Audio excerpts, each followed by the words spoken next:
માતાજીએ તમને શું આપ્યું છે એ તમારે જાણવું હોય તો તમને કઈ રીતે ખબર પડે કે તમારી કુળદેવીએ તમને શું આપ્યું છે? મિત્રો, તમારી કુળદેવીએ તમને ઘણું બધું સુખ, સમૃદ્ધિ, વૈભવ, જે ગણી ન શકાય, જેને કળી ન શકાય એવું તમને માં ભગવતી કુળદેવી માએ ઘણું બધું આપ્યું છે કે જેને તમે કળી ન શકો, જાણી પણ ન શકો. છતાં પણ જો તમારે જાણવું હોય તો મિત્રો તમે તમારા કુળદેવીની એવી અતૂટ સેવા, પૂજા, ભક્તિ કરો કે જેથી કરી અને તમારી કુળદેવીમાં સદાયને માટે હેમનો હાથ તમારા માથા ઉપર રાખે અને તમારી જિંદગીને અનમોલ બનાવી દે, કે જેનું કોઈ મોલ ના હોય, જેનો કોઈ તોલ ના હોય, જે આ દુનિયામાં, આ સૃષ્ટિમાં કોઈ જાણી ન શકે એ તમને કુળદેવીમાં દિવ્ય દ્રષ્ટિ આપે.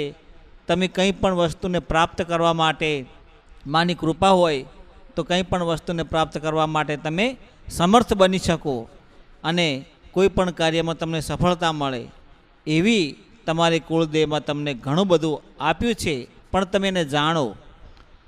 મિત્રો, સાચી વાત કહીએ તો માતાજી કુળદેવી માએ, ભગવાને આપણને આપણા આ મનુષ્ય દેહમાં 2 આંખો, 2 હાથ, 2 પગ, આપણું જે આ શરીર છે એ હાથ, પગ ને હૈયું ને આંખો કેટલું ભગવાને, માતાજીએ સ્વસ્થ અને સુંદર બનાવ્યું છે.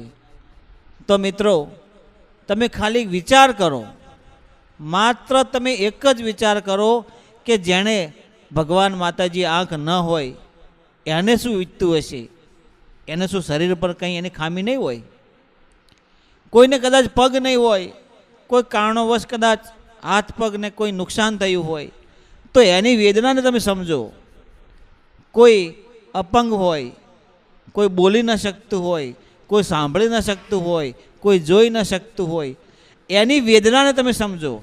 અને જ્યારે મનુષ્યને ભગવાન માતાજીએ કુળદેવી માએ આંખો, હાથ, પગ, હૈયું, શ્વાસ જોઈ શકો છો, સાંભળી શકો છો, બોલી શકો છો, આ બધું આપ્યું છે, તો પછી દુઃખ શાનું કરો છો તમે? તો આ શરીરના તત્વોને ઓળખો, અંગોને જાણો, તમારા માનસિકતા છે એને તમે દૂર કરો કે માએ ઘણું બધું આપ્યું છે તો પછી દુઃખ શાનું કરવાનો? તો એવી શક્તિને તમે ઓળખો કે જે તમારા અંદર છે. અંદરના હૃદયના રામને, તમારા ભીતરના ભેરુને ઓળખવાનો છે. બહાર જવાની કંઈ જરૂર રહેતી નથી. મનુષ્ય દેહ એ સ્વયંભૂ ભગવાન છે. મનુષ્યનો જે દેહ છે, જે મનુષ્યએ આ ધારણ કર્યો છે અવતાર, એમાં અઢળક શક્તિ છે, અઢળક વિચારો છે, અઢળક સદબુદ્ધિ ભગવાન માતાજી અંદર છુપાયેલી છે. સુખ, શાંતિ, સમૃદ્ધિ બધું જ આપણા અંદર છે, પણ એને બહાર લાવવાની કોશિશ આપણે કરવાની છે. જેવું તમે કરશો એવું ભરશો, જેવું વાવો એવું લણો.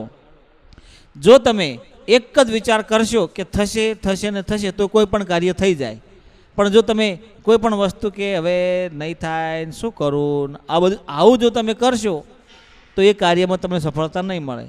કારણ કે તમારી આળસ, તમારી જે ના કરવાની ભાવના છે તો એ કાર્યમાં તમને સફળતા ના મળે. પણ તમે લક્ષ્ય બનાવો, તમે એને સંકલ્પ કરો, નિર્ણય કરો કે આ કાર્ય મારે કરવું જ છે, ભલે ગમે તે થઈ જાય, તો 100% કાર્ય થાય ને થાય જ. તમને ખબર હોય કે કહેવત કહું, કાળા માથાનો માનવી ધારે તે કરી શકે. આ કહેવત સાચી હશે કેટલા અંશે તમે બધા જાણો છો.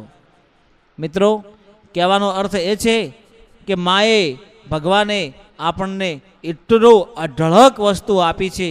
આંખોમાંથી તમે કોઈ પણ વસ્તુને જોઈ શકો છો, દ્રશ્ય નિહાળી શકો છો, તમે મનોરંજન પૂરું પાડી શકો છો, તમારા મનને શાંત થાય, તમે જે જોવો હોય એવું તમે પ્રસંગ તમે જોઈ શકો છો. કાને જે સાંભળવું હોય તમે સાંભળી શકો છો. હાથને જે કામ કરવું એ કરી શકે છે, પગને આ જગ્યાએથી બીજી જગ્યાએ, બીજીથી ત્રીજી ચોથી જે જગ્યાએ જવું હોય તો પગ તમને ચાલીને લઈ જાય છે. મોઢામાં તમે કંઈ પણ વસ્તુ મૂકો, ખાંડ ગળપણવાળી વસ્તુ મૂકો, મીઠાઈ, તો તમને મીઠું લાગે, સ્વાદ આવે. અથવા તમે કોઈ પણ પ્રકારની વસ્તુ મોઢામાં ચાખો, ખાઓ તો સ્વાદ આવે. જે સ્વાદની અનુભૂતિ કરાવે છે, આવો કયું તત્વ હોય કે તમને આપી શકે, કઈ શક્તિ હોય તમને સ્વાદની અનુભૂતિ કરાવી શકે. નાક હોય તો નાકમાંથી સુગંધ તમે મેળવી શકો, કોઈ દુર્ગંધને તમે ખબર પડે કે આ દુર્ગંધ વસ્તુ છે.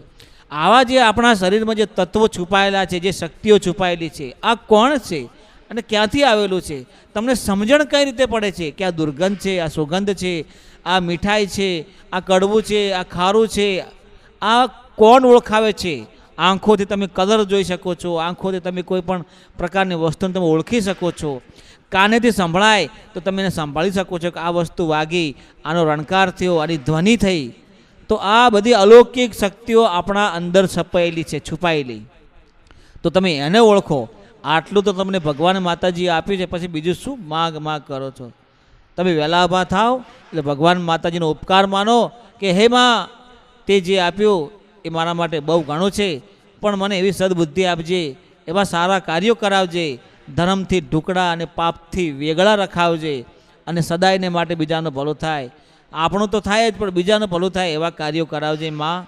એવી તમારી કુળદેવી જોડે તમારે પ્રાર્થના કરવાની છે, અને કુળદેવી જે તમને આપ્યું છે ને એનો આભાર માનવાનો છે. બસ મિત્રો, આટલું જ. જય ગુરુદેવ, જય માતાજી. તમે આ વિડીયો કયા ગામ, તાલુકા, જિલ્લા, શહેરમાંથી જોઈ રહ્યા છો, તમારા કોમેન્ટમાં પ્રતિભાવો જણાવજો, તમારા કુળદેવનું નામ લખજો.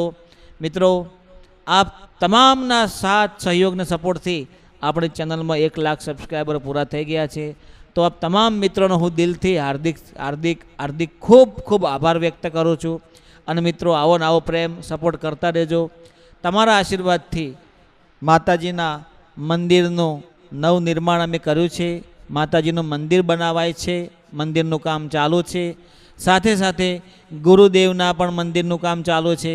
અને આપ સૌના પ્રેમથી, આપ સૌના સાથ સહકારથી યુટ્યુબમાં જે કંઈ માતાજીનો પ્રસાદ આવે છે, ભગવાન માતાજીનો જે કંઈ પ્રસાદ આવે છે, એ બધો જ પ્રસાદ માતાજીના કામમાં વપરાય છે.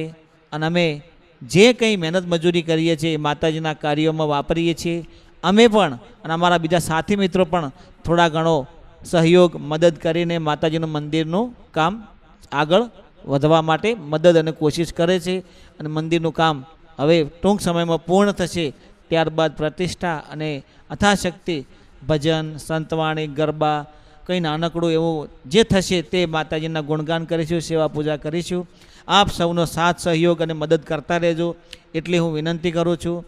તમે જેટલો પ્રેમ કરશો એટલો અમારા માટે ઓછો હશે. તમે પણ મિત્રો કંઈ એવું ધર્મનું કાર્ય કરજો જેથી કરીને કુળદેવીની કૃપા રહે, માતાજીની કૃપા રહે.